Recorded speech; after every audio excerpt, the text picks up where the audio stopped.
Good evening, everybody.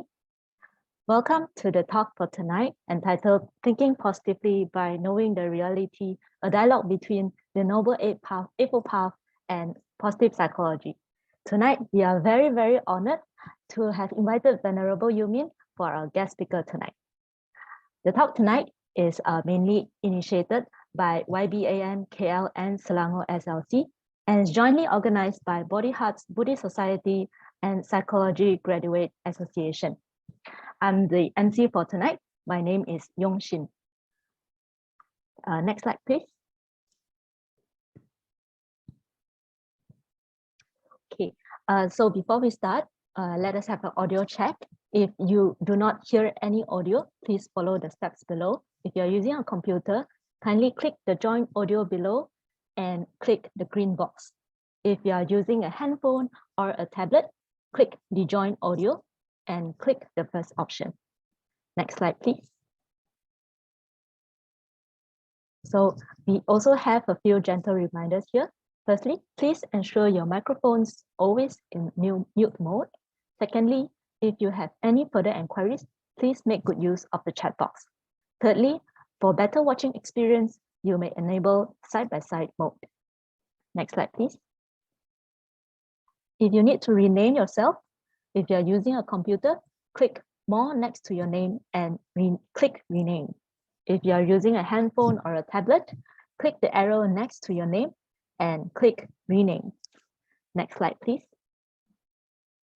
So before we get into the talk tonight, let me briefly introduce Venerable You Min. Next slide, please. Venerable You Min ordained as a Buddhist monastic in Malaysia in the year of 2007. Due to his interest in Buddhism, he has traveled to Taiwan, United States, and Japan to study about Buddhism and Buddhist psychology. Venerable You Min has already obtained a master's in Buddhist studies and currently working towards his PhD in Buddhist studies at Kyoto University, Japan. He is now residing in Japan and has always been having Dharma talks and workshops all around the world. Now, without further ado, let us welcome Venerable You Min to lead the salutation of the Buddha.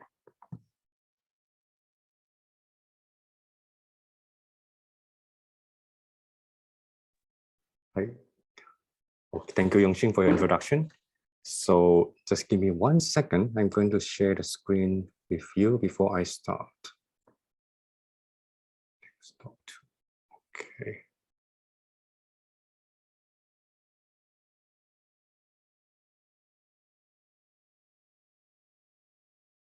Okay. So can you see, everyone see the screen clearly? Yes. Okay. Yes.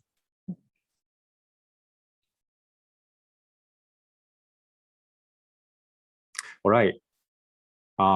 Since this is Buddhist Dharma talk, so I know some of the participants are my good friends, or even my family are here today, and my teachers are also here. So I'm very honored to be able to share some of my opinions about positivity and Buddhism with you all tonight. So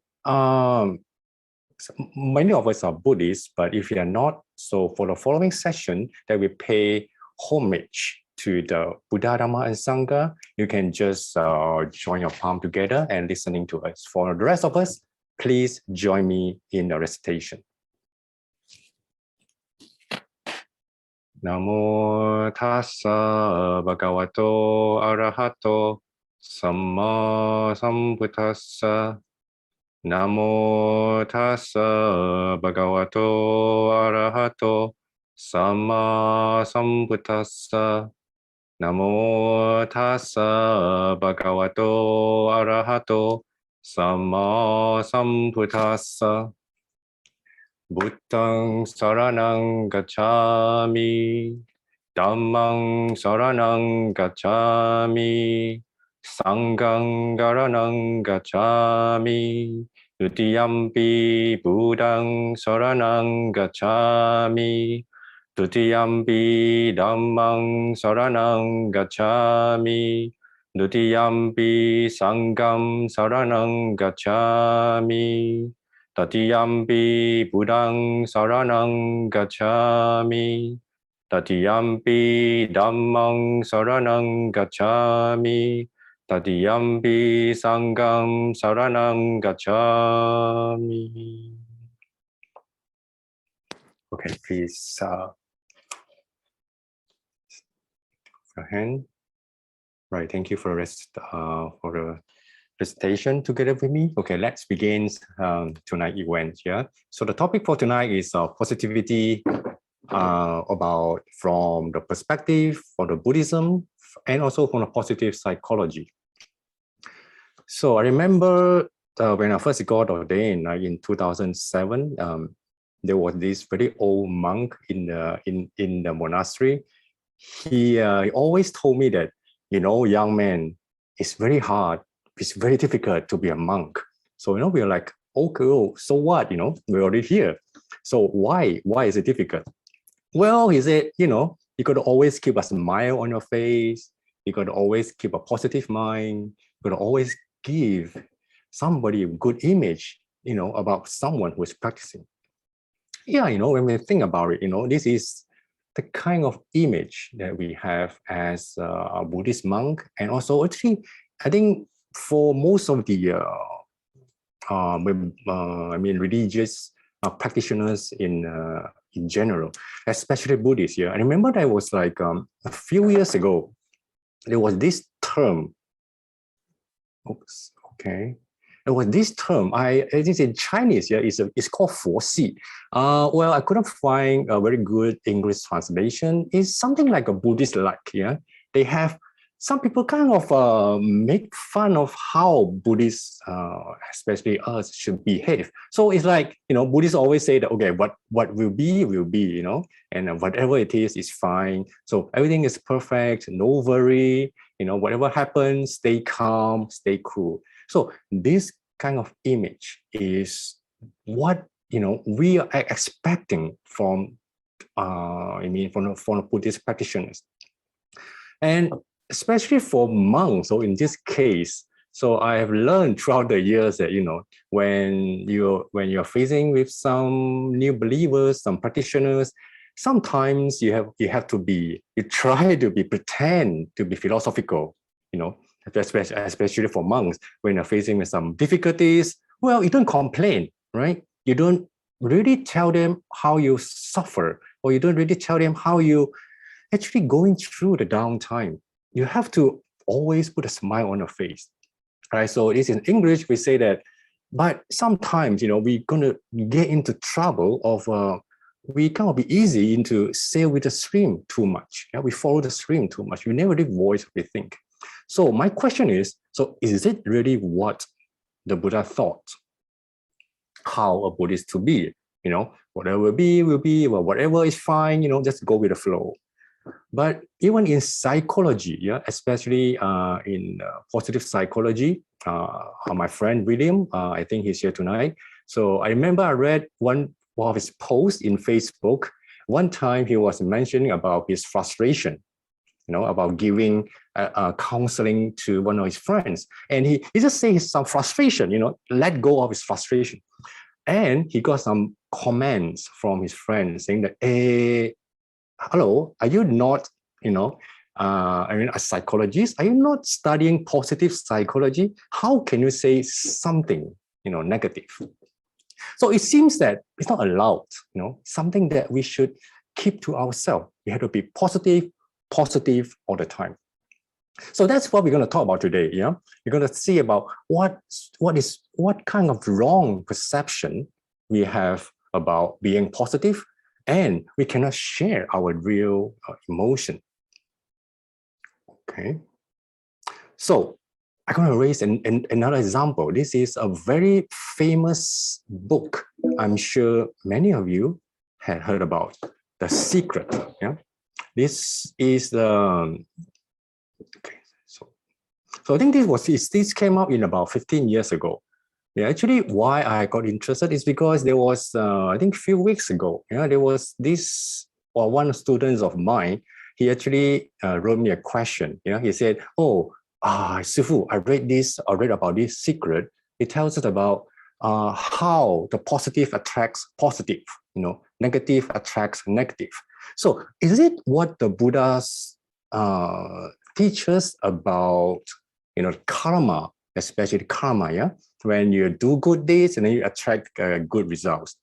Well, so I got interested in that, and I'm going to show you what I found, actually quite shocking to read about this page. Okay, you say that is, in a secret, one of the Pai said, okay, if you see people who are overweight, okay, do not observe them.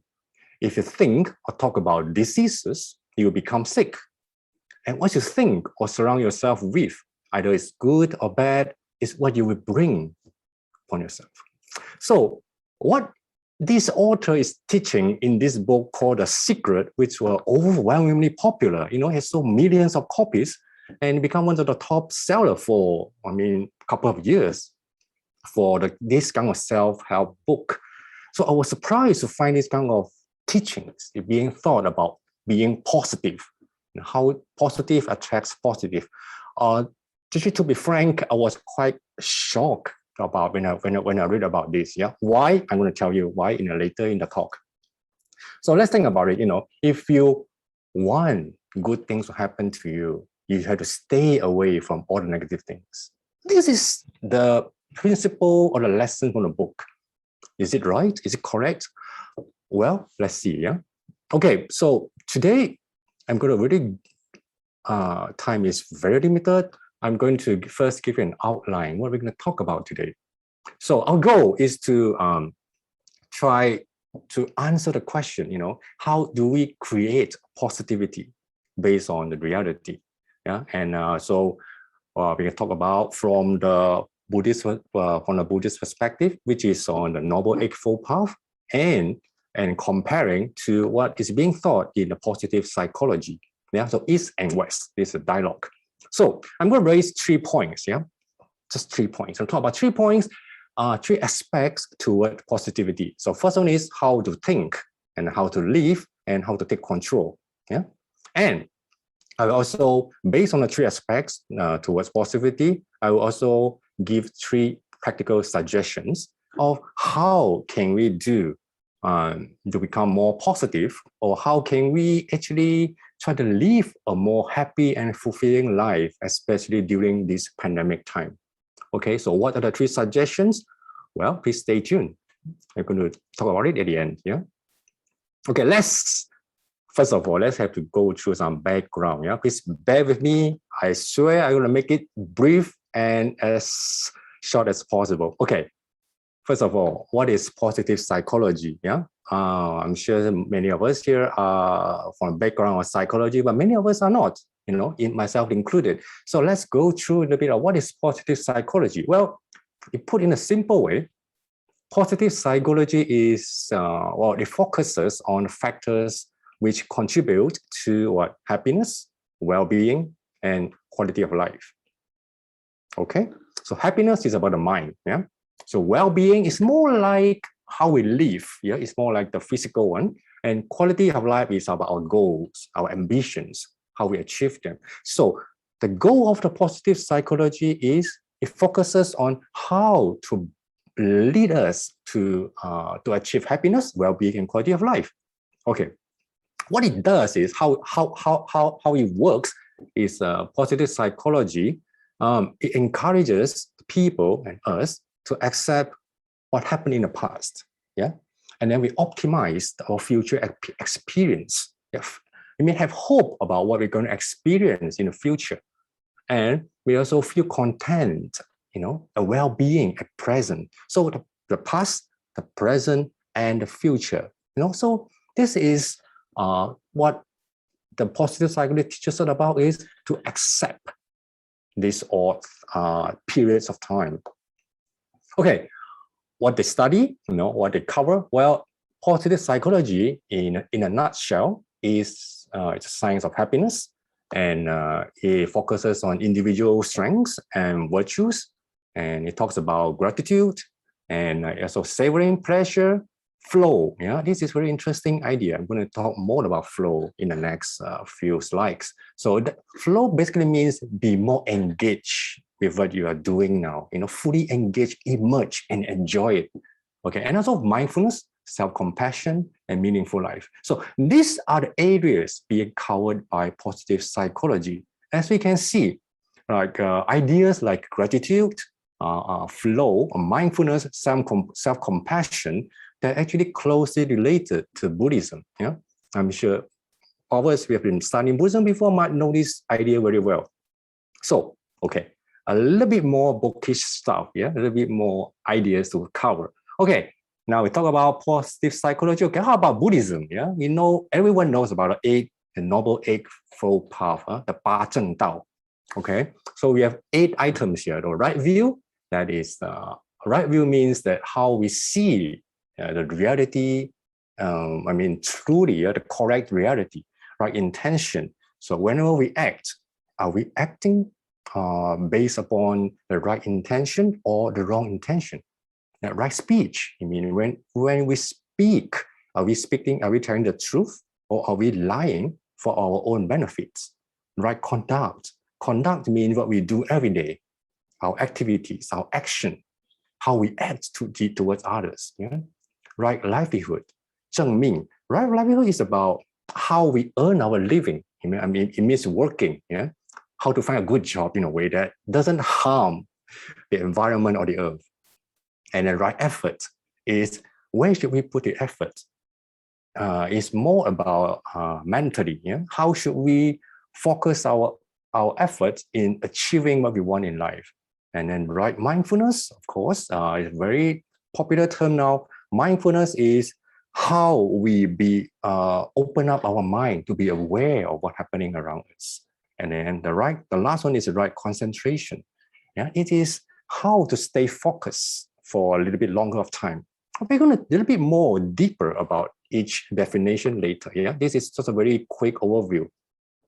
So as I've said before, so these 8 items in the Noble Eightfold Path actually is the most important, and this is also a framework of all Buddhist practices.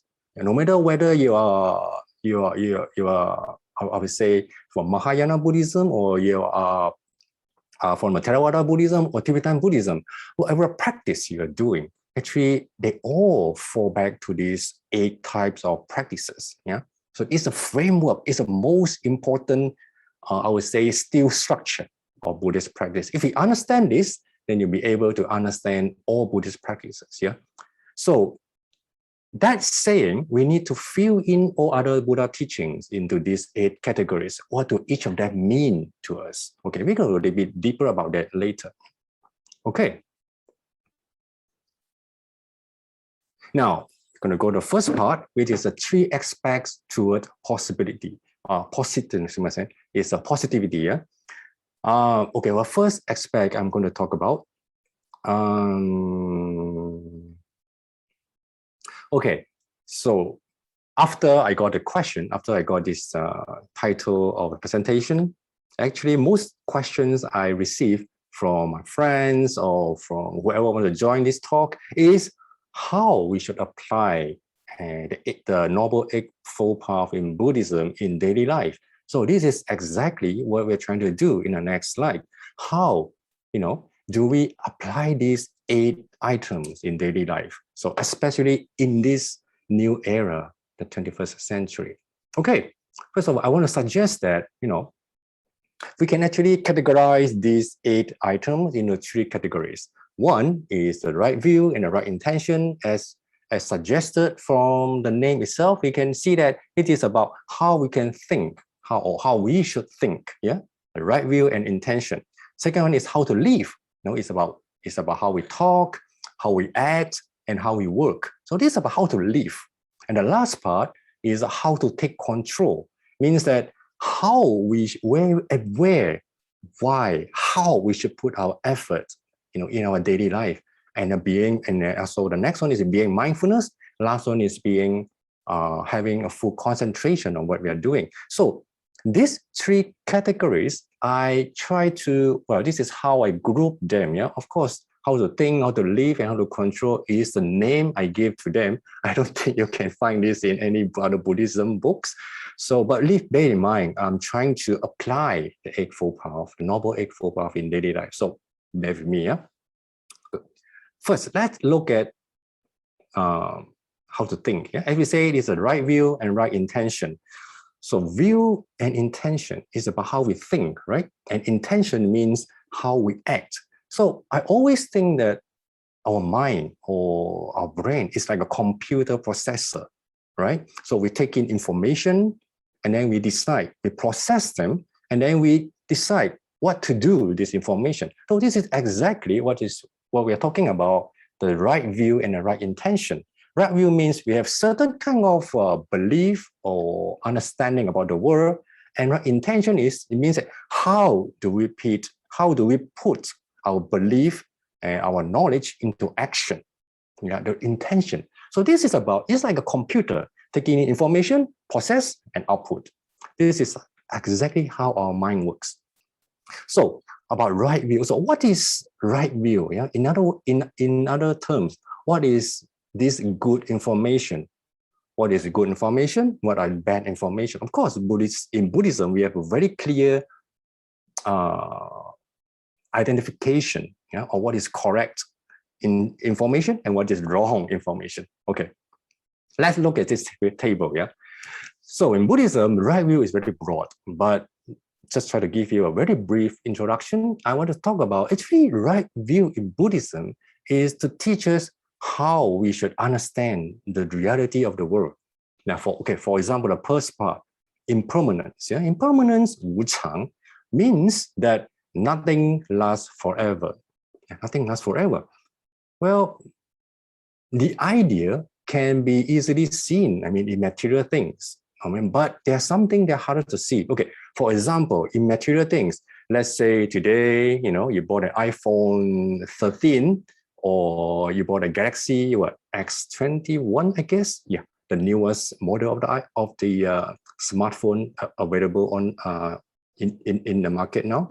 So you really like them, you save a lot of money for this, and finally you got it. Boom. Okay, you're happy for a while because the newest model and the newest technology, and anyone can get on Earth, right? What about after 1 year? After 1 year, we got iPhone 14. Then we get Galaxy X22. So the one that you're holding, the iPhone 13, is no longer the newest model. So this is impermanent. Yeah, our feeling about the newest, the coolest thing actually never lasts. But this is easier to see. What I mean by the harder thing to see about impermanence is especially about emotions. Yeah, emotion. Do you remember the time, let's say, for example, remember the time when you just broke up, from relationship, or when you're having a very down time in a career, that feels like forever, right? That feels like the end of the world and it's never going to change. So I remember there was a young man, that I know very well.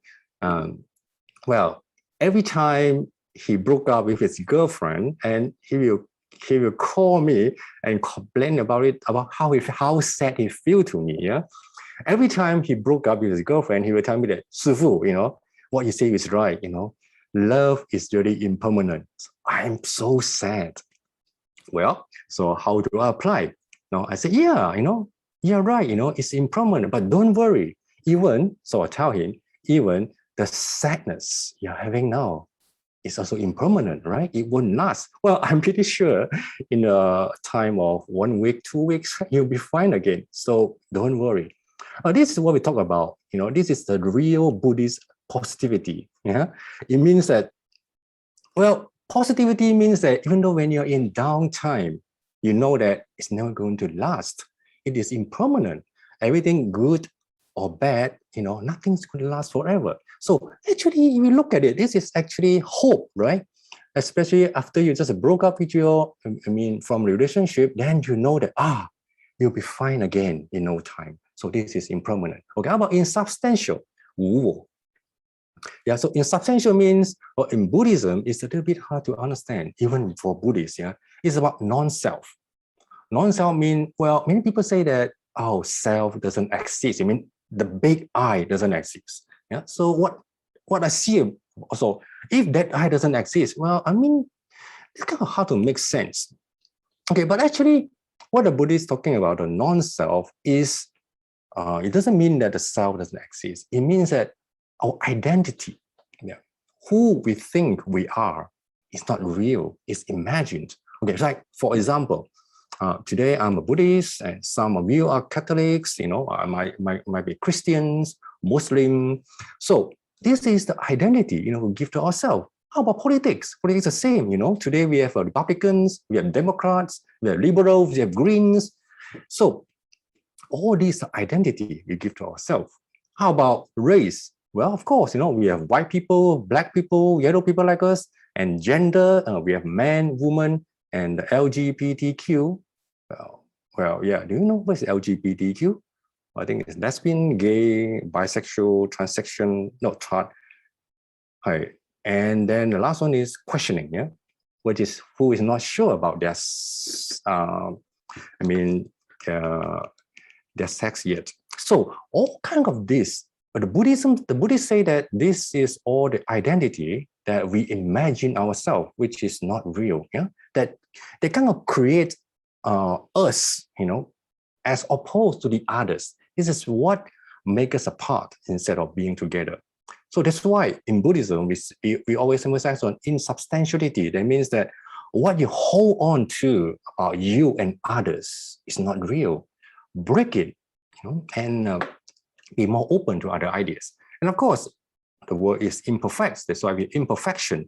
Yeah, but we always have bias. Why? Because we always think that those who close to us, those who we know well, are always good, and those we don't like, our enemies, are always bad. So this is our bias.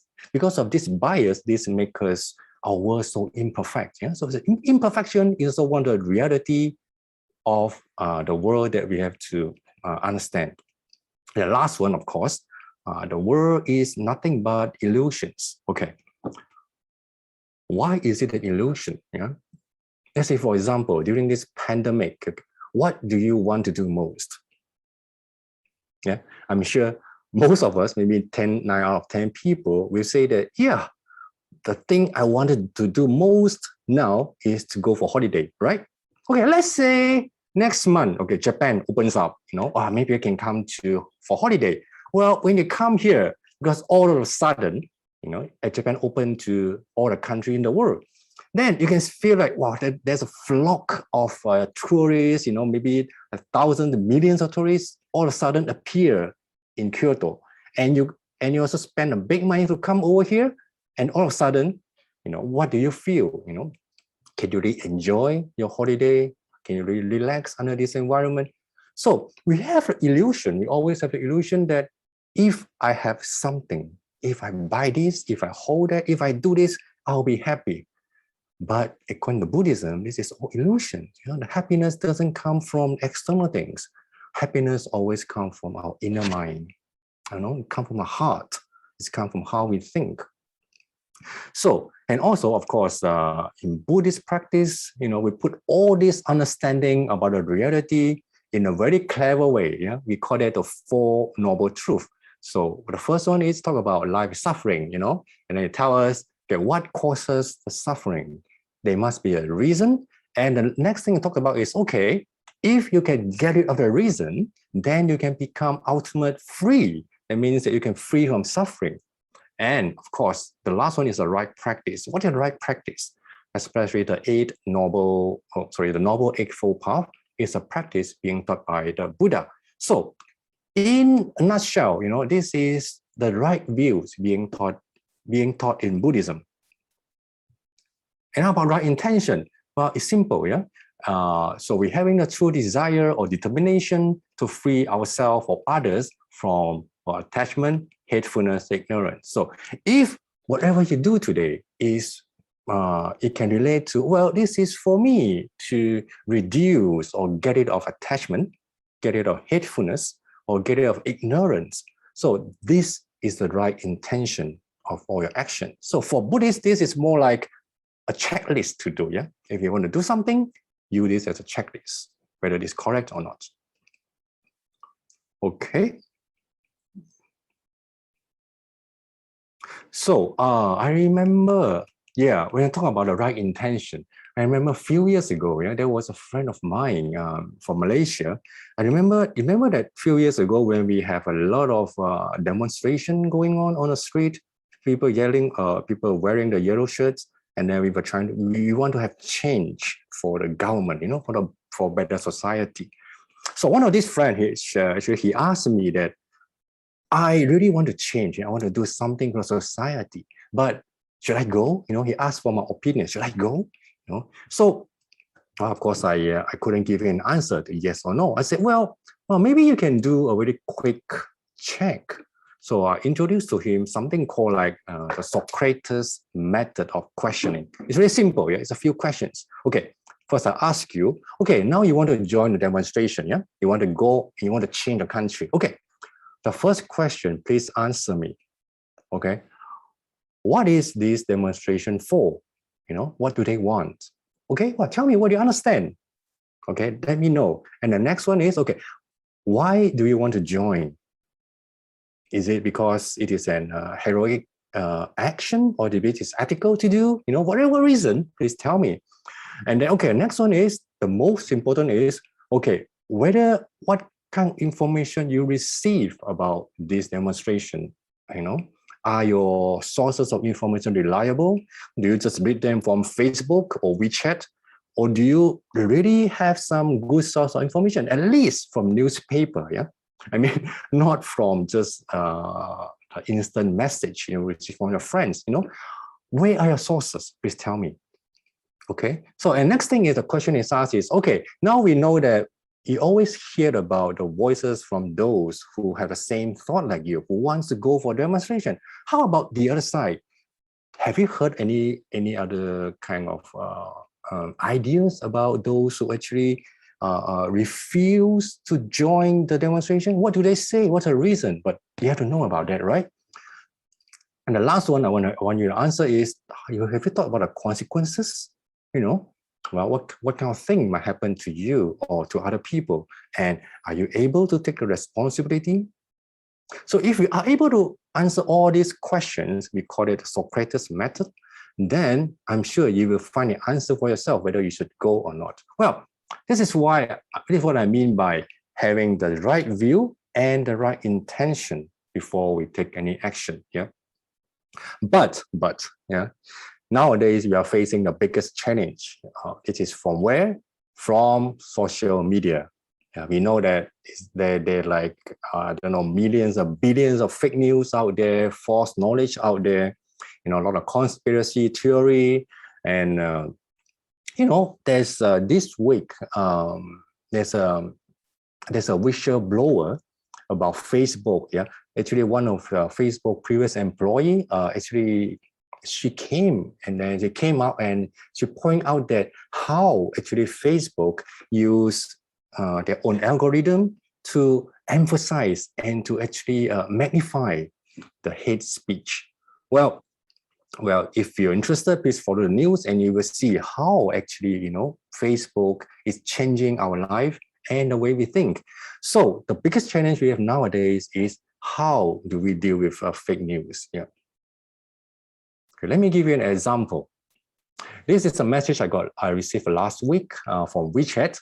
So sorry, it's in Chinese, but I can show you it's in English. Yeah, the part of it. The question I want to do fast fact check. Okay, this article is a praise to the country Bhutan.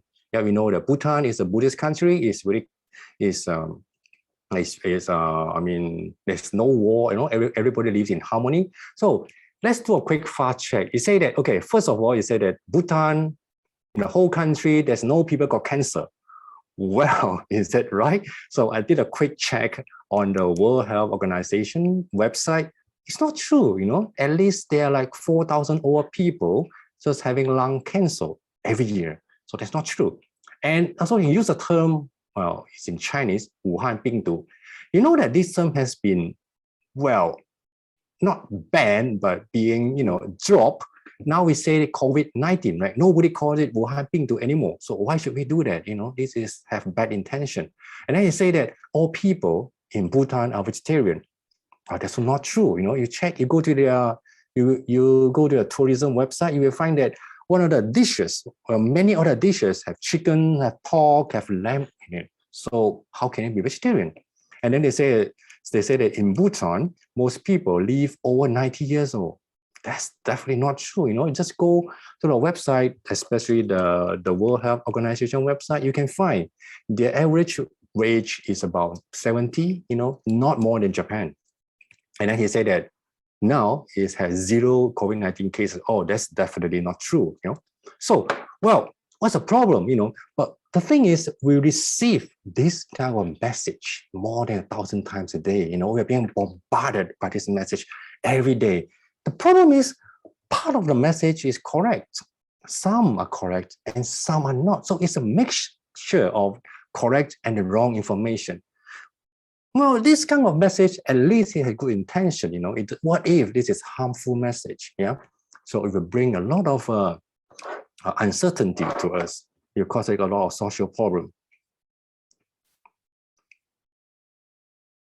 Yeah. So back to positive psychology. Yeah. So in this book, The Secret, it talks about the law of attraction. So these are something that I also find it quite bizarre. I couldn't believe what I read from this book. It said, okay, live continuously in unreal future as you anticipate that it will be once you have achieved your goal, and only visualize a successful outcome. Okay, and then do not think about plans, actions, and challenges. Well, and only focus on the result. Live without regard to the present. Well, this is the complete opposite, of the Buddhist practice of mindfulness. He say that in order to be successful in your life, you have to look at a goal. Don't focus on the present moment. I think this is kind of unbelievable. Okay, so as I want to quote one famous psychologist who say that actually we connect selectively, numb our emotions. So because when we numb the emotions, and we numb the painful emotions, we also numb the positive emotions. Yeah. So that says that we cannot actually just let go or just avoid bad emotions in order to feel good. That doesn't work that way. So in this part, the positive psychology is actually teaching us to embrace all the emotions we have, but not just the positive emotion that we talk about. Okay. Now, how to live? Yeah, we have the right speech, right conduct, and right livelihood. Okay. First, right speech is simple. Like there's an old saying we say that, well, speech actually is our personality. Yeah, and it's also the most common way that we harm others. So there's one misunderstanding in Buddhism or even positive psychology is that people always say that, well, you're a Buddhist, right? So you can only tell the truth.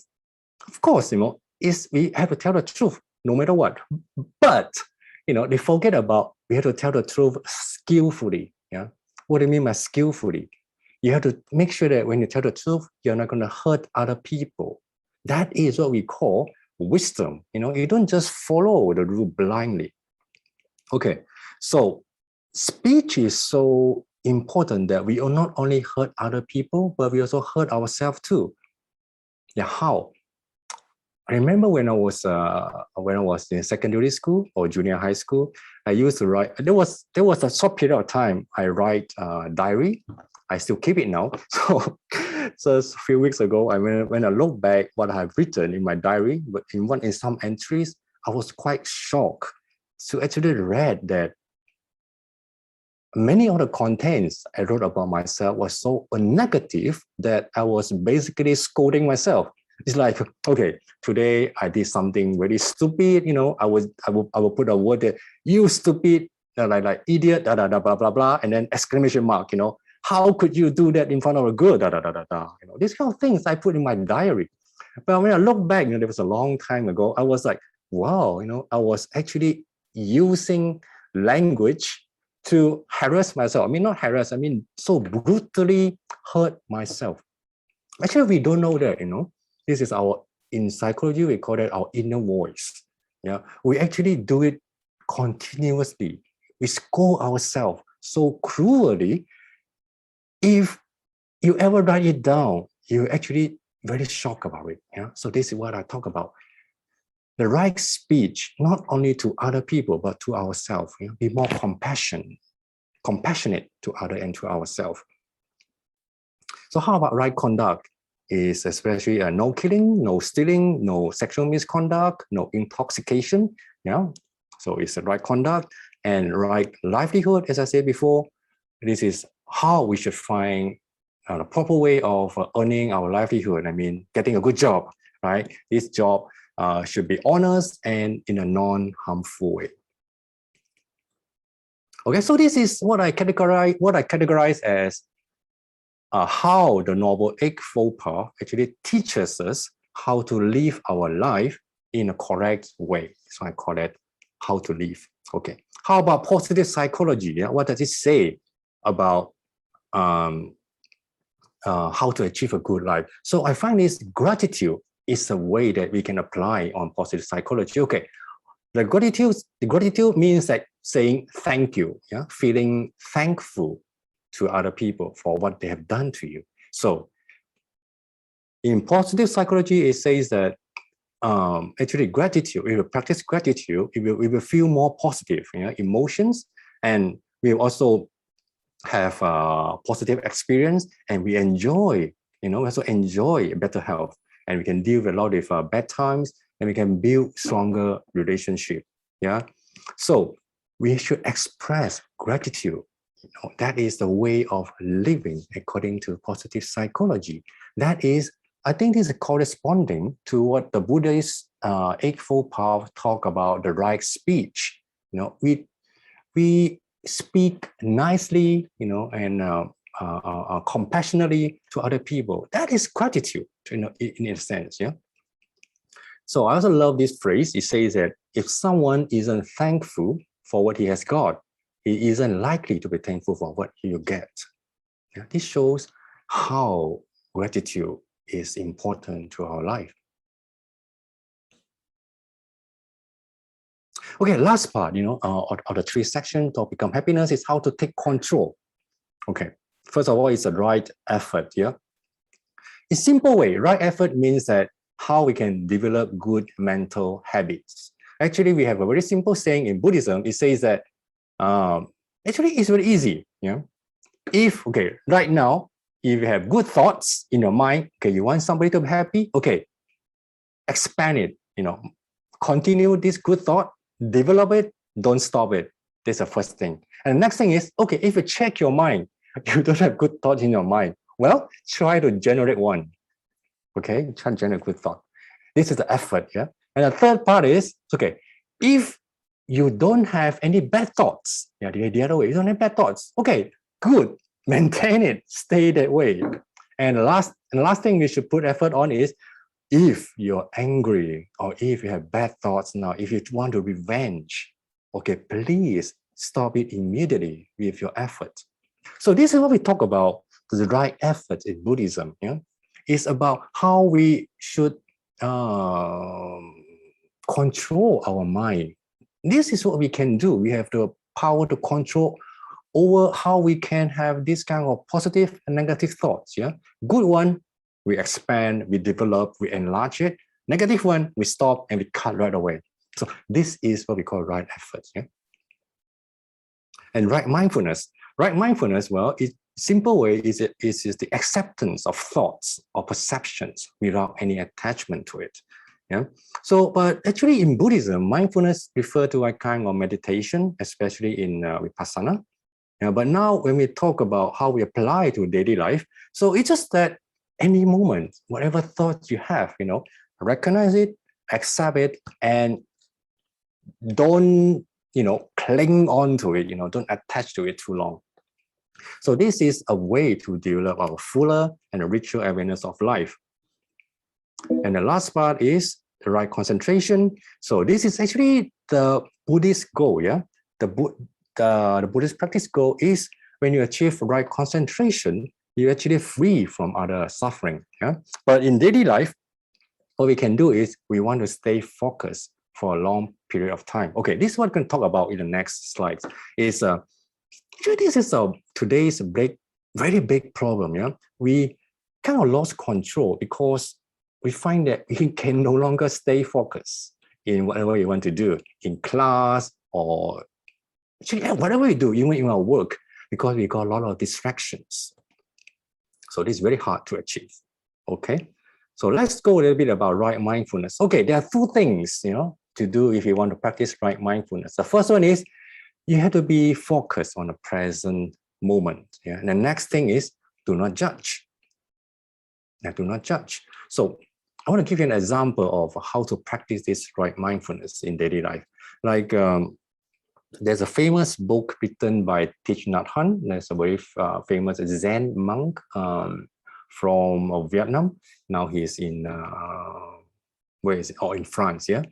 So he one of his book, he teaches about how to wash the dishes using mindfulness. He said, well, when you're washing the dishes, feel the warm water or cold water, flow through your hands, and you try to feel the sensation of it. And when you're actually cleaning the plates, or a bowl, pay attention to how you rub them clean and what's the difference of feeling, before you clean them and after you clean them. So pay full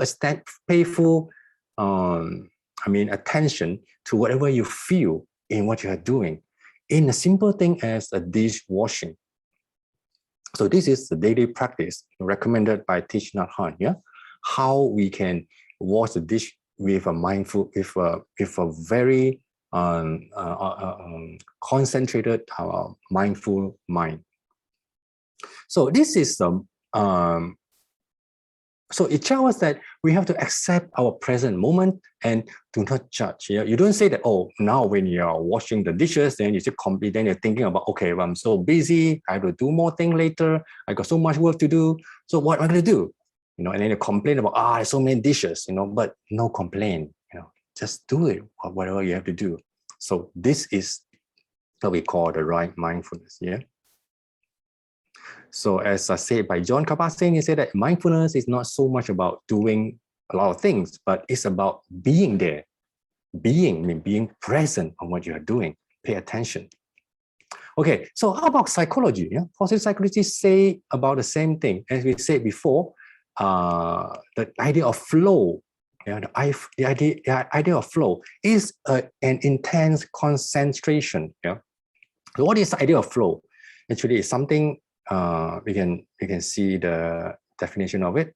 It says that when you actually in the state of flow, you lose awareness of time. So you aren't thinking about yourself and you aren't interrupted by other thoughts and you're absorbed in the present task. And the flow activity is actually that very active. Yeah, you know what you can control what you're doing, and you work effortlessly, and you know it when you feel it. So let me give you an example. What is flow like? Yeah, I'm learning Japanese tea ceremony with my teacher in Japan. So, like Japanese tea ceremony has it's very complicated. Yeah, you just make a bowl of tea. You have to do like something like 100 steps in order to get to drinking a bowl of tea.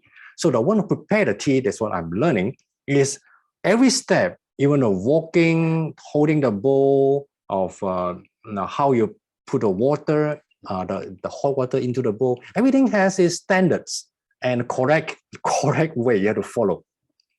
You just imagine, every time you do, you have to remember 100 steps without any mistake. So that takes you a lot of effort, right? You need to concentrate on what you're doing.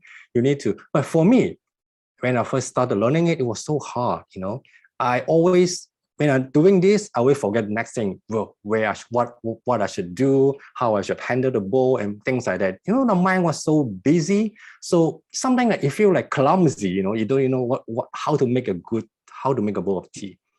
But after 1 year, 2 years of practice, sometimes out of the blue, like my sensei also sometimes told me that, well, today your action is so smooth. You don't feel like you were thinking. You do it like it was, just like it happens. So yeah, for me, it's true when I think about it. And sometimes, after many times of practice, it just happened. It's like your hands, your body have kind of remember the steps by itself. You don't need to have extra effort actually to do it.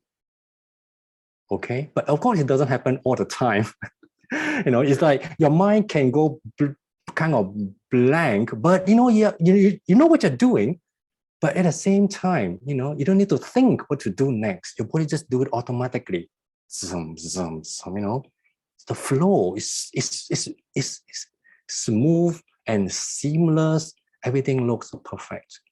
That doesn't need you to think. So that's why I say that this kind of experience is really close to the experience of flow described by these psychologists. Yeah.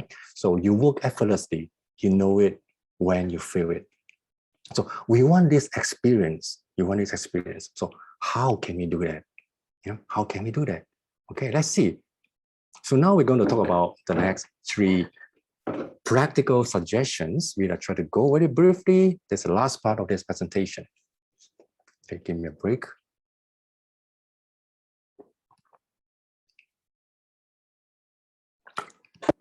Sorry, I've been talking for too long. Are you guys still there?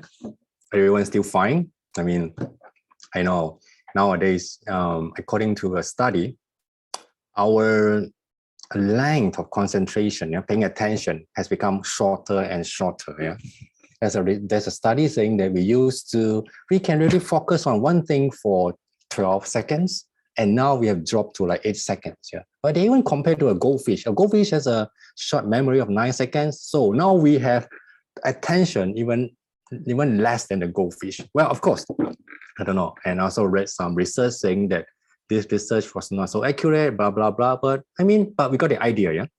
We have a very short span of attention. So what can we do? So what we talk about is, I'm going to talk about 3 suggestions we can do during this pandemic based on what we talk about on Buddhism and positive psychology. The 3 parts, yeah? So how to think, how to live, and how to take control. Okay, let's look at the first one. How to think. So my suggestion for the first one is try to know the truth. Yeah. Nowadays, there's so many ways for us to get information, Facebook, WeChat, Instagram. Anytime you just turn on your smartphone, you receive thousands and thousands of messages or news, whether it's fake or it's true, no one knows. So my first suggestion is be selective. Yeah. Limit ourselves. If you really want to know about what happened in the world, I mean, okay, read newspaper, yeah, read newspaper, or be more selective. Try to read a good source. If you have it, don't waste your time or our time on reading those. A lot of them are useless information, especially from this social media platform. So be selective.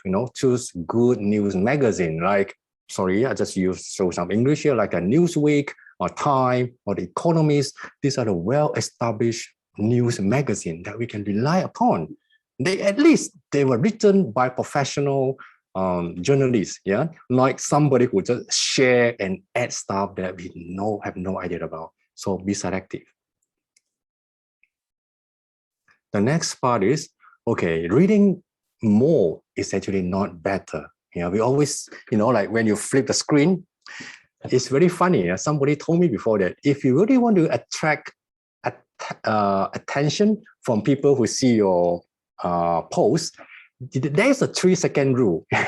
I'm not sure many of us heard about it. It's like, because why 3 seconds? Because this is the maximum time we will give to any post, yeah, if you have interested. If the first 3 seconds we read about something or we see a photo, in the first 3 seconds, it cannot attract our attention, then we will just sweep it out, we'll just go on. So that's why they came up with this company, they came up with the idea of a 3-second rule. Put your best, the most, eye-catching words or the best picture in the first 3 seconds in order to catch attention. Well, there's a lot of this. So we have to actually be careful about this. Yeah. So what I'm saying, what I'm trying to say is more sometimes, or most of the time, is not better. And when you read news, you want to know about what's happening in the world. You got to go slow and deeper.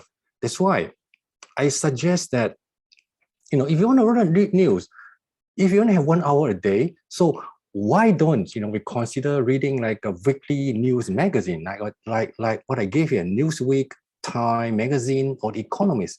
These are high quality weekly summary of what happened in the world, with a lot of great comments from well-known journalists in the world. That will give you a very correct and good picture of what happened in the world. So back to know the truth is how we get the right input, so that we can have a correct view of the world in order to be positive about it. First, you got to have the right, correct input.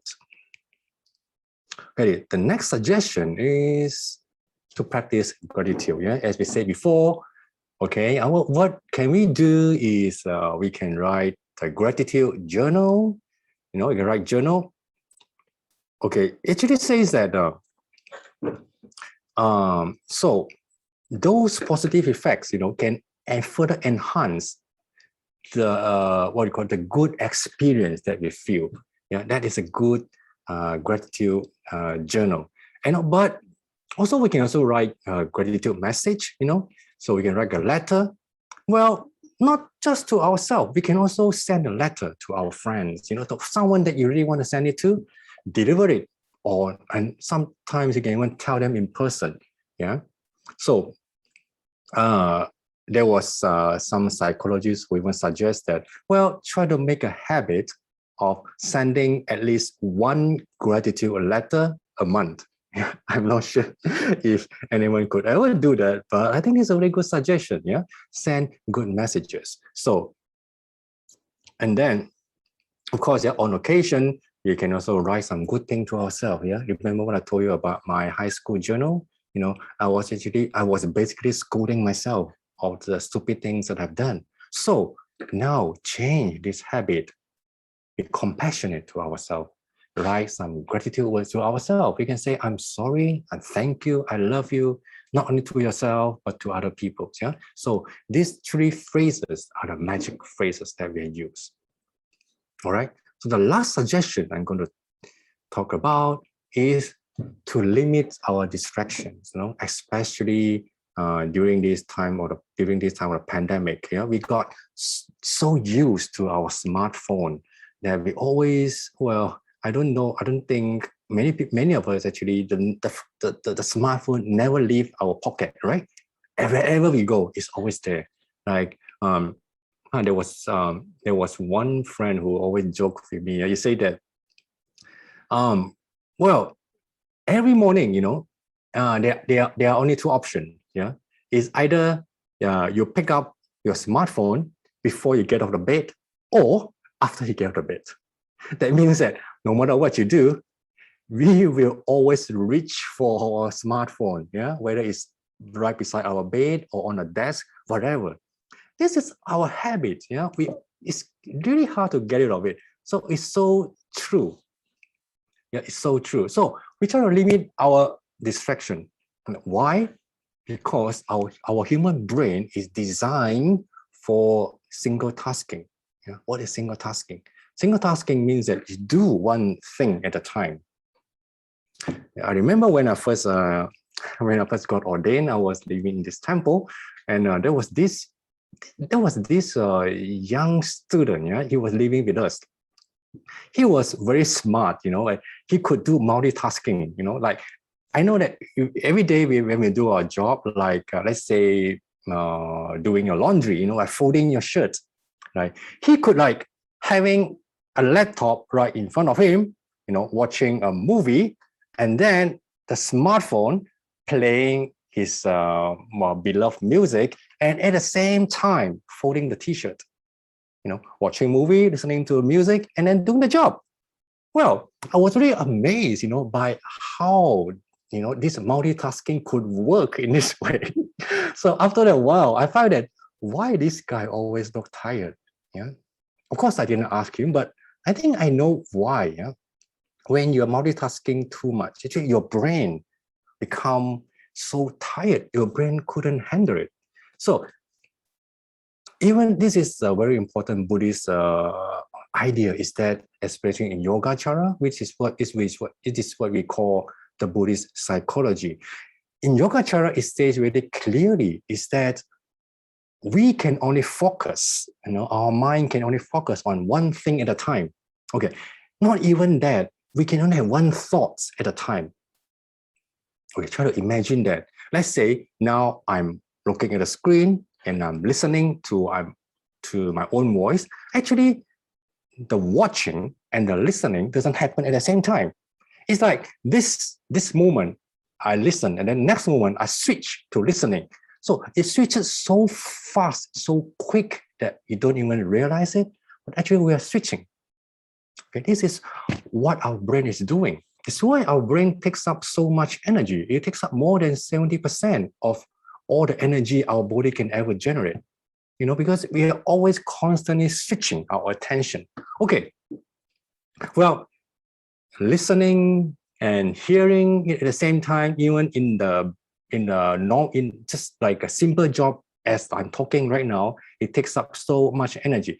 Imagine, that little brother of mine just now, not little brother, that little student, the young student, he was watching a movie on a laptop, listening to music, and trying to do his job. Yeah, imagine how much energy he's going to spend.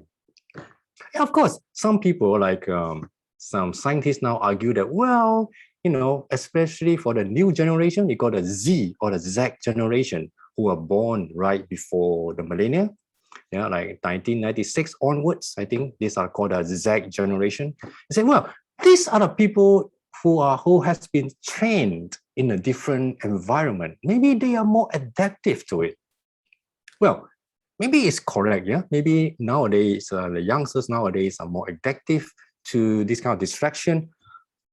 But one of the sad things is, if you look at the figures, from the research, you will find that why, young people nowadays, especially in their 20s, early 20s, the cases of depression, suicide, a mental problem has gone much higher than our generation. Just one generation apart, we can see the rise of this mental problem. Why? What causes it? Let's think about it. Yeah, are we really actually doing them, or are they really adapting, or they are the victim of it? Okay. So the next thing I want to talk about, of course, is limit our smartphone usage. Yeah, this is very important, especially during the pandemic time. As I said before, we always reach for our smartphone anytime.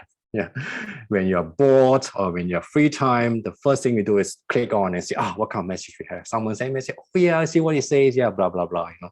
We never let go of our cell phone. So even some teenagers nowadays, they spend more than 6 hours a day, on Instagram, on Facebook. What's the problem? The problem is, well, a lot of stress. People feel depressed all the time. So this is a real problem that we have to we try to be careful of. Yeah. Okay. Not only young people. Okay, I think even adults, we are not immune to this kind of problem. I remember just last week, I called my mom, on WeChat during the video call. Well, we called it, I call from time to time, to chat with her. So, my mom has been using, we call it the laptop. I mean, not the laptop. I mean, the iPad for quite a while now. Yeah, so she's used to it. Initially, she was fine. When I talked to her, she was look at the screen. We were engaged in conversation.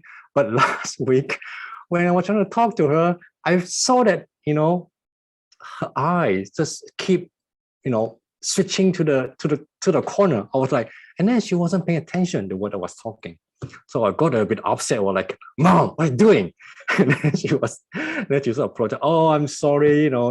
I'm listening to the message. From your sister. They were having a lot of conversation on a WeChat. They were so funny. I was listening to them, and then I'm like, what?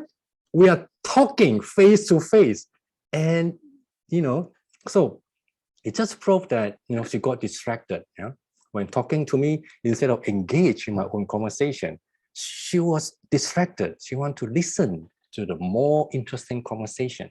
So you can imagine, yeah, how the smartphone can actually steal our meaningful time together. I mean, not only children, we adults are not immune. So be careful, yeah? Okay, and also, yeah, so mindfulness practice. Okay, we can talk a little bit about, okay, sorry, a little bit more time, I should be fine. Okay, so I'm going to show you, this is one of the advertisement I got just today. It's very funny. Well, it's the newest smartphone, the foldable smartphone.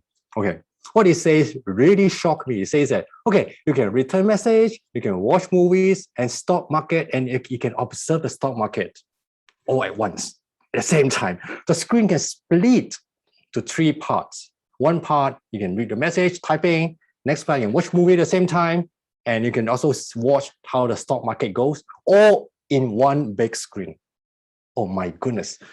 So I think this is a very scary news for me, because we were talking about how our mind should be single tasking, how we should limit our smartphone usage. And now we have the latest technology, which will allow us to multitasking even more, even easier. Just one cell phone, smartphone on your hand, you can do 3 things at the same time. Just imagine, yeah? I got quite depressed after I saw this news. I mean, this is kind of advertisement, but this is a reality. You got to accept that. Okay, just a very quick mindfulness practice that I would suggest to you, if you want to know what we can do during this pandemic time. So first, I want to talk about what is mindfulness practice. So it's a concentration practice, of course. So the purpose is to become more aware of our mind and body. And we got to accept each moment that happens, whether good or bad. We say, okay, I feel sad now. Okay, I feel happy now. It's fine. It's all our feelings, emotions. We don't have to reject them, or we don't have to avoid them. So, and then mindfulness practice is also to help us to forgive and to be kind to ourselves and to make us more alive. So these are the benefits. But how actually do we do that? Okay, first, we can do that during the meal times, So don't read the news or don't watch the movie. Don't sit in front of the movie set, the TV set, when you're having the meal. Stay away. Meal times, stay quiet, be to yourself, enjoy your meal. When you're walking, don't try to put an earphone, listen to music. Walk, there's a practice in Buddhism, we call it walking meditation. It's about how you actually feel each step when you walk on the ground, how the wind blow around your ears, your body, and how your body move, how synchronized your body move. So these are the feelings we can train ourselves to feel. And in the shower time, actually, what can you do in the shower time? I mean, don't daydream in shower time, yeah? Focus on, when the warm water or cold water flows through your body, try to be mindful. Okay, now I'm cleaning my body. Oh, how come my body had these kind of sensations, Try to feel your body. Give yourself some private time with yourself and your body and your mind. That's why the shower time is also a good time to practice. And the breathing awareness, like pay attention to your breath. I will do a little bit of this practice, the last part, breathing awareness, at the end of it, yeah? So please bear with me. So at the end, let's go to a very quick summary that we'll talk about today. I've shown to you the 3 aspects that we can create positivity in life. First is how to think, and then how to live, how to take control, yeah? These are the 3 parts that we can make use of the Noble Eightfold Path. These are also correlated to the positive psychology that we talk about. And also give you 3 practical suggestions, you know the truth, how to practice gratitude, and how to limit our distractions. Okay, I hope, I think I've talked enough today. So, okay, any questions? Thank you very much, Venerable You Min, for the very exciting talk. So right now we will continue to the Q&A session. So in the Zoom tonight, if you have any questions, you may type in the chat box. If we have time, we will address the questions. Yeah. All right. So let us. Before this, we have received a few questions.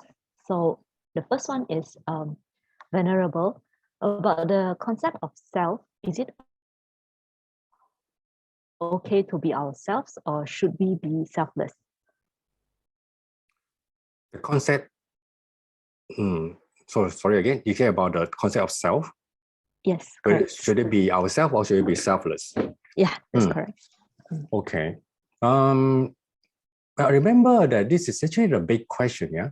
I remember when I was learning Western psychology when I was in America. So the professor said something very interesting. He said that, well, Western psychology is about boosting the self. I'm not sure how true it is, but this is what my image about Western psychology is how to heal the self, how to make you more self-confident, and how to help ourselves, yeah, to become more productive. But Buddhism is non-self. So it's like the opposite, yeah?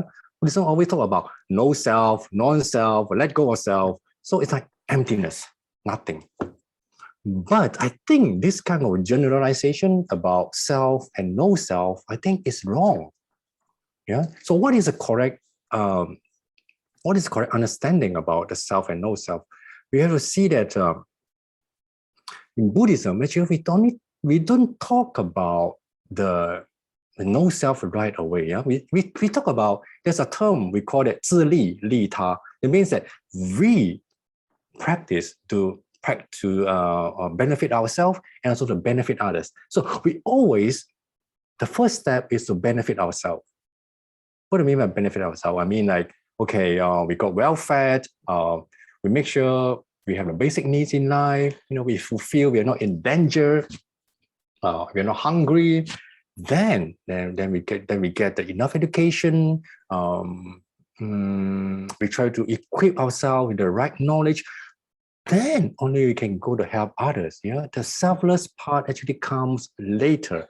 So it's actually there are two stages. First part is to equip ourselves with the any kind of, equip ourselves, with enough knowledge so that we can be selfless to others. So I would say that when you ask me whether we should have a self or should we be selfless when we're practicing Buddhism, I would say it depends on which stage we are in.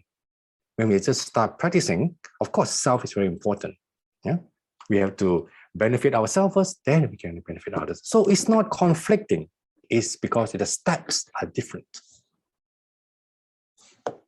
Okay, understand. Hope I understand. Answer the question. Okay, thank you, Venerable. Before that, Sunfu, maybe if you can stop sharing the slides for a while. Okay. Okay, thank you. Oh, sorry, it's gone. Okay. Okay, great. Okay, so there is also another question. So may I know what is knowing reality and how can one know reality? How can one know reality? Okay, first, what is reality? Yeah, reality is, put in a simple way, seeing things more objectively. Yeah, seeing things more objectively. How? We have to try to avoid bias, due to our mental condition or due to our emotions.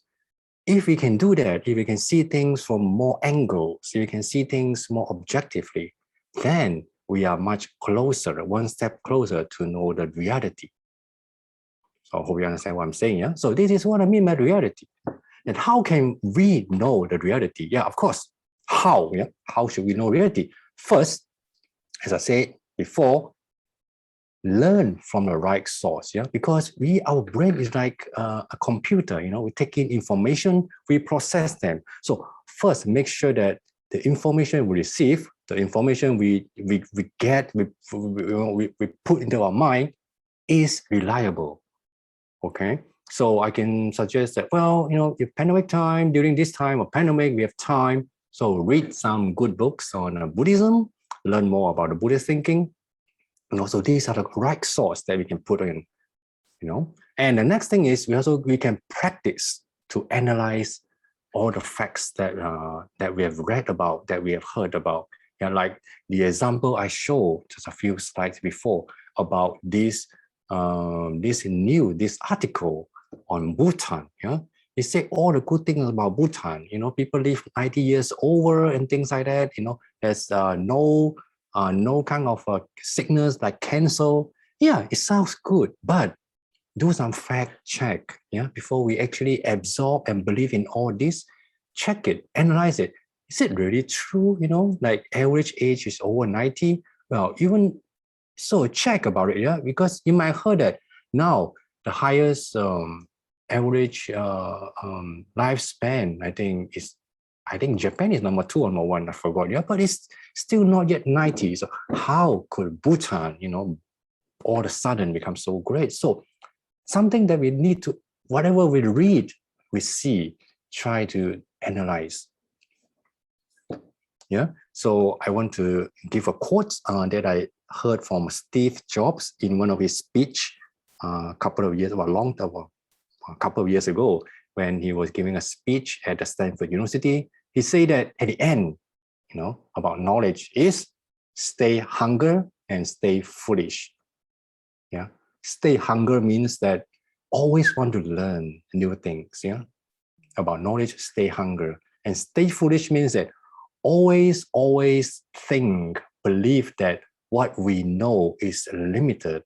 I cannot be true all the time. There's always something I don't know. So this is for you must stay foolish. This is what I want to share with you. Sure, thank you. Okay, so moving on, another question asked about optimism. So may I know, did the Buddha teach optimism, and how is Buddhist teaching linked to positive thinking? Optimism. So optimism, I think, is opposite of pessimism, right? So it's like a two ends. Pessimism means you're so pessimistic. Okay, it means you're so negative. Optimism means that you're always positive. Actually, did Buddha teach optimism? Yes and no. Okay, let me tell you why. Actually, the Buddha taught us the middle way. Well, middle way doesn't mean that you take like I say, the pessimism, positivism, break in the middle. That's the middle way. No, that's not the meaning of middle way. Middle way simply means rationality. It means that we think in a rational way. We think using facts. We think using correct analysis. That is, knowing the fact, the truth by analysis. So what the Buddha taught us is that we have to always see things and interpret things from different angles. And okay, for example, I want to give you one example that I always apply in my life. Is a teaching given by Seng Yan Fa Shi in Taiwan. I'm sure many of us have heard about him. So he actually gave us a very simple 4-step to follow in order to deal with everything that happens in our life. So the first thing he says that, there are 4 steps. First thing, whenever happens, okay, the first thing we have to do is face it. Okay, don't avoid it. Anything that happens, any quarrel, problems, face it. Don't get away from it. Okay, and the second thing we have to do is, after we face a problem, we acknowledge. Okay, acknowledge means that we know that, oh, there's a problem. Yeah, okay, I know there's a problem. It doesn't matter whether it's your fault or others' fault, but we acknowledge that's a problem. And then the third one is we deal with the problem, do whatever you can, to try to solve the problem, or try to help others, or try to help yourself, whatever, deal with it. Then the last thing, after you do the 3 steps, then you let it go and you stop worrying about it. The important thing is we stop worry about it at the end of it. It means that after we have tried the first 3 steps, then only we let go, then only we stop worrying. This is the middle way. Yeah, this is a very practical middle way that is taught by the Buddha, the 4 steps. But the problem is, we Buddhists, we like shortcut.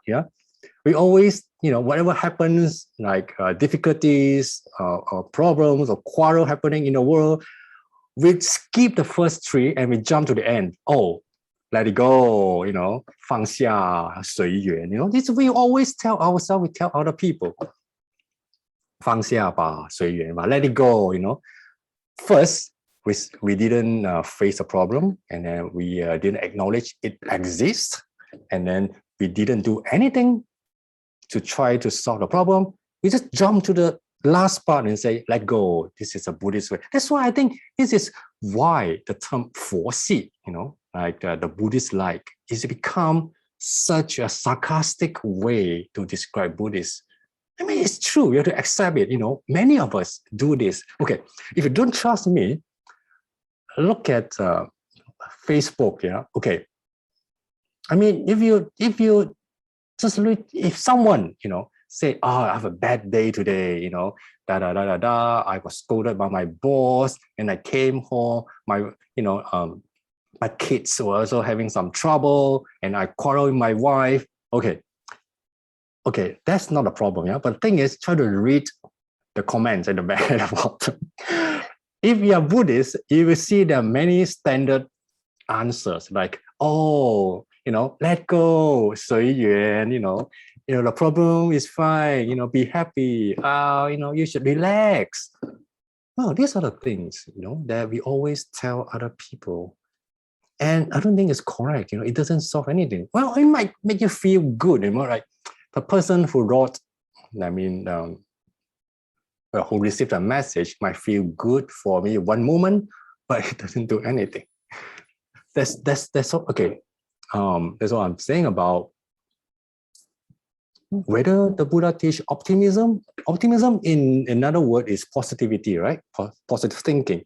Yes, the Buddha taught positive thinking, but based on conditions, based on knowing the truth, knowing the reality, and using the 4 steps, face a problem, acknowledge the problem, deal with the problem, and the last thing, after you deal with it, you've done anything you could to change it, to solve it, let it go, stop worrying. So this is the middle way. This is the way Buddhists become optimistic. It's not by 随缘 and let go right away. Never work. All right. Thank you, Sifu, for the answer. All right. So maybe we switch into another field, which is about relationship. So there's a question about how to keep our perception towards others refreshed like new, as sometimes we can expect their words and action next. Should we skip the judging and stay on the moment we interact and move on? Okay, make sure I understand your question. So your question says that, for my understanding, what I heard is like, for example, a couple, I think you're talking about, right? So when, a man and a woman, they were talking. So this guy, he want to stop judging whenever he has a conversation with his partner. Is that right? Yeah. So the question is, how can he stop judging? Is that right? Yeah. Okay. Well, that's easier to understand. Okay, another way of saying is that, well, if you're a husband or if you're a wife or you have a partner now, okay, this is a question for you, yeah?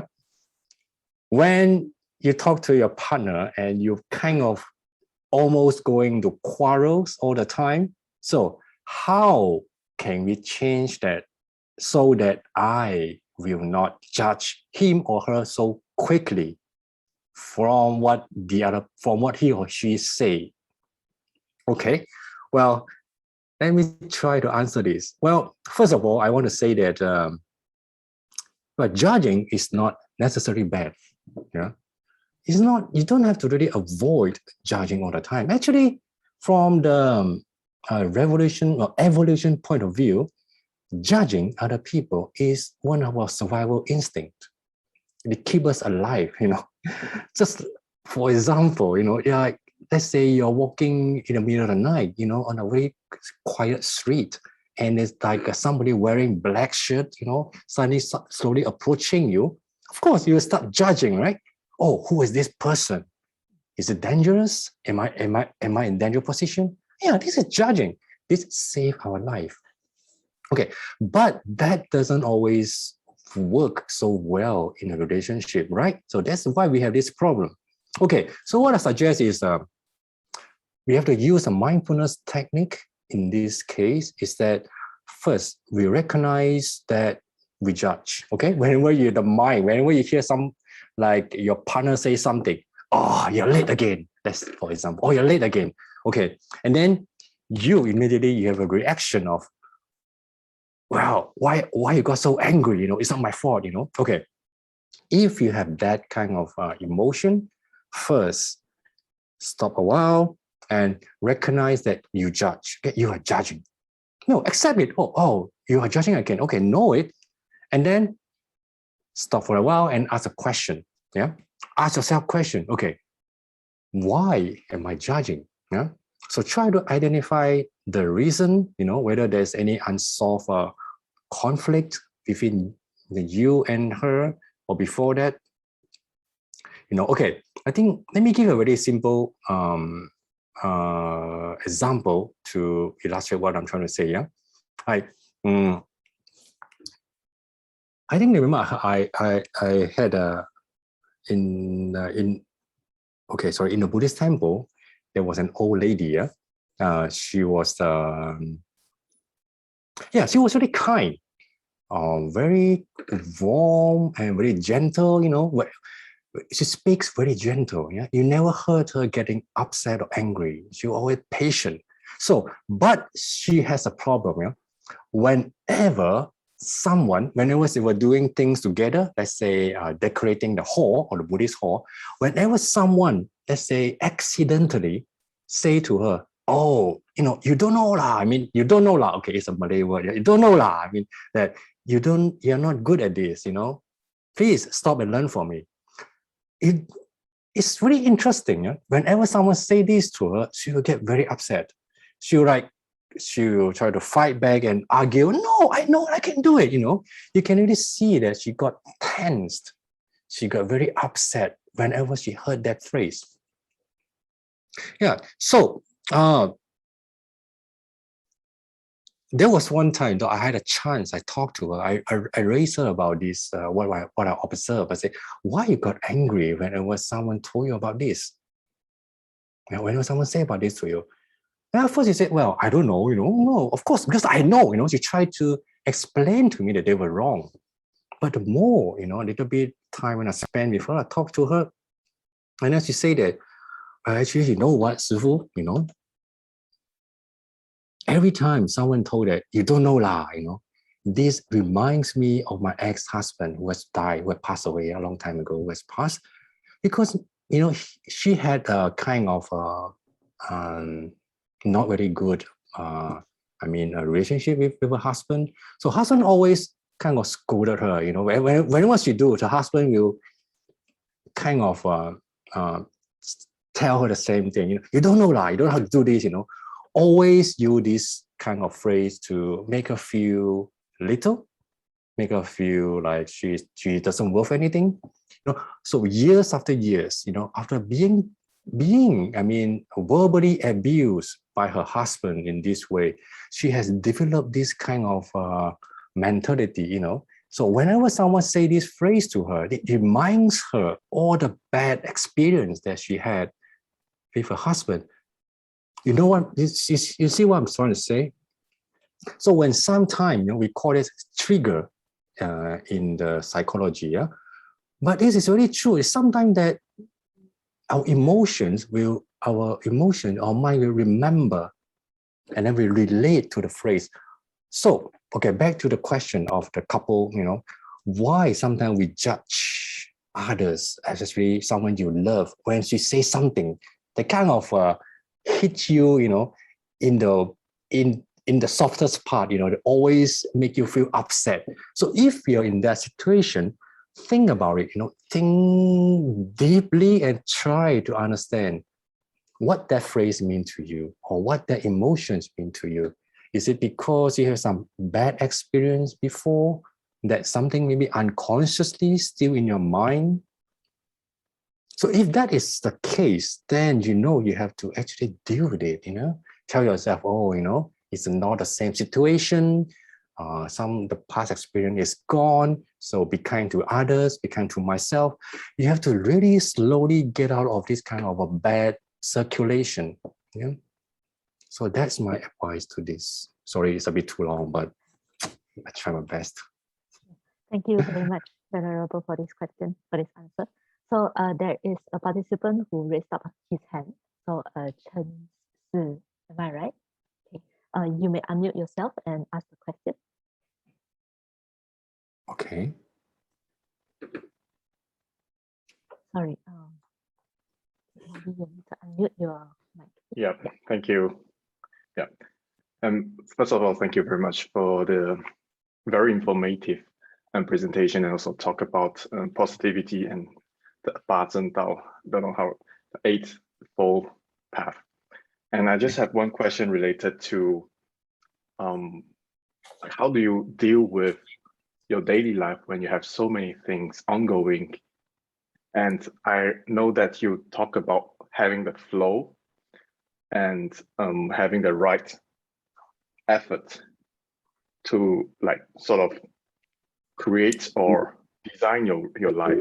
But when you have too many things ongoing in your life at the moment, like let's say from your work, from a relationship, from your NGO, from all the things that you are engaged in that you like to do, and everything happens once, and then you realize that you don't have the energy to deal with everything at once. How can we use the Eightfold Path to really deal with the situation? Do you have any tips on that? This reminds me of the time management technique, yeah, is it not? Well, I'm sure, yeah, Chen Si, I'm sure you know a lot of ways, about how to manage your time. So I'm not going to go into detail about it. So from the Noble Eightfold Path, I would always go back to mindfulness. Yeah. So actually, mindfulness always, it can also help us to how to organize your time. Because one of the most important technique in the time management is a priority, right? You prioritize what is the most important. You always you can draw like a 4 square boxes, and then the most important thing and urgent, and not important thing and urgent, and urgent, not important, and not important and non-urgent. These 4 categories. I mean, putting you drawing that, that boxes is easy, but how do you decide what is important, what is urgent? That I think the mindfulness really comes. If you can really observative, I mean that you have to really understand what is important or not. I mean, it doesn't really come right to you right away. You need to really always come back to what you want in your life, what is most important in your life. And you have to, for those that are not urgent and not important, well, it's time to let go. Yeah, that is to really kick it out, to put it in the other box and come back to that later. Yeah, I would suggest that this is closely related to mindfulness. Whatever you're doing now, stop before you take action. Stop for a while and think about it. Okay, I have 3 things in a row that I want to settle right away. Which of these fall into which category? Urgent, important, urgent, not important? It may be urgent. All of them may be urgent, but which is more important? I think mindfulness practice definitely will help you, because it helps you to slow down, to think about your, what do you call that? We call it in Chinese, 初心. 初心 means your original, well, your your goal. It's like your initial intention. Yes, thank you. That's the right intention. Yes. Thank you. Yeah, definitely. Drawing the square box definitely helps. Yeah, this reminds me of the old technique of time management. Yeah, exactly. yeah. And I think the real difficulties here, or the challenge here, is to really like put the task into which box, and Exactly. like what you have said just now. But thank you. Yeah. Yeah. Thank you very much, Chancellor, for the question. So let me move on to the last question for tonight. And the question says, when walking, is it okay to chant in our mind while we walk as part of our walking meditation? Sorry, can you say that again? It's not so clear. Sorry. All right. So the question asks, when walking, is it okay to chant in our mind while we walk as part of our walking meditation? Chant in the mind, what does that mean? As in maybe when they are doing walking meditation and then they are chanting in their mind. So what are you chanting? I mean, okay, I don't know where the question is going to lead, but it sounds to me that, just give one example. Some people do when they walk, they call it Nembutsu in Japanese. I mean that they chant the name of the Buddha, like Amitabha, Amitofo, Amitofo. Yeah, you could do that, but that is not walking meditation. That is another practice. That is the chanting practice. We don't call that walking meditation. It's different. It's a different practice. I mean, the focus is different. Yeah. When you're doing chanting, you can sit, you can walk, you can lie down, you can be on a bus, you can be walking, you can chant a name. It's fine. But that is chanting practice. That is completely different from walking meditation. Walking meditation, when you do that, you don't chant. Yeah, it's like there's a mindfulness practice. You pay focus to the surrounding. You don't judge. You don't think about what it is. You know what I mean? You pay attention to anything that comes to your mind, whether from hearing, from seeing, from sensation, from smelling, everything that comes to you, you pay attention to that, especially on your feet. Yeah. So that is walking meditation. I think that we have to be clear about which practice we are talking about. So there's a difference between chanting practice and also walking meditation practice. Yeah, definitely. They are very different way of doing it. Yeah. Okay. So if you mix them up, you might get mixed result. I don't know how it is, so better don't try it. Okay. One method, and don't mix like rojang. That doesn't work in Buddhist practice. So remember the single tasking rather than the multitasking. Yeah. Of course, there's also another method of what we call that. As I say, the chanting. Some of them, they chant. They walk one step. Me, to, for. I've seen that before. Yeah, but that is not walking meditation. Yeah, that is chanting practice. So it's still different. Okay. All right. Thank you very much, Venerable, for the insightful Q&A session. So right now, I would like to invite Venerable You Min again to do the dedication of marriage, sharing of marriage with us. Okay. Now we do a very quick dedication of marriage. So please relax yourself a little bit and join the palm together. And let ourselves to come down for a few seconds. Whatever we have learned today, whatever we have heard today, let it become part of our mentality and part of how we think. So may all the merits from the good views we have gathered today be dedicated to all those who are suffering, may it be long-term or short-term, from this pandemic. May all become compassionate and wise. Thank you. Thank you very much, Venerable You Min, for tonight's session. It was really an interesting, and I hope many have learned from this talk. So before we end the session, maybe we have a group photo before we end. So I would like to invite everyone to turn on your camera, and then we will have a photo session with Venerable You Min. Yes. So for this session, I would like to invite Brother Chiwei to help us out with the. Hello. Okay, I will take two screens, and then so everyone please put out a smile, and then wait for a second. Okay.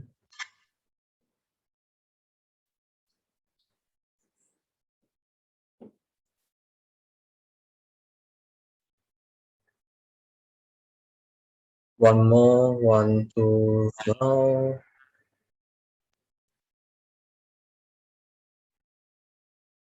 Okay, thank you. Thank you very much, Brother Chiwei. I would like to invite Brother Chiwei to also share the slides again.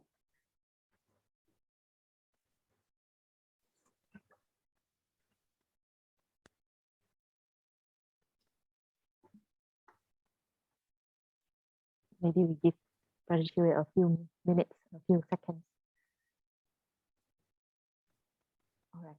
So we would like to present this certificate of appreciation to Venerable You Min. So thank you very much today for your time spent with us to talk about thinking positively by knowing the reality. Thank you very much, Venerable. Thank you very much. Thank you for your time. So maybe next slide, please. All right. So here's a feedback form. I would like to invite everybody to scan the QR code, or you can click on the link that is provided in the chat box, and feel free to give us any comments that you like. Okay.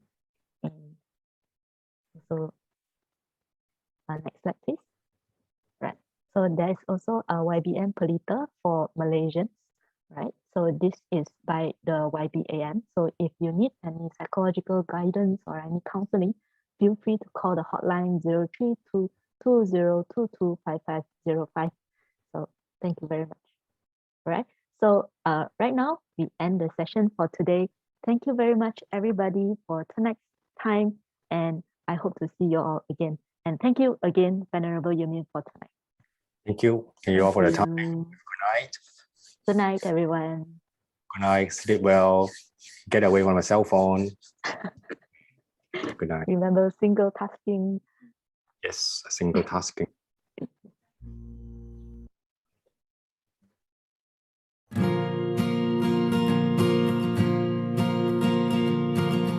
You will see, fast asleep, planted deep in the mud, steeped in sludge. There you dream to get up and above and be free. Then you rise, reach for the skies with your eyes open wide. You've arrived, full of life, to be up and above and be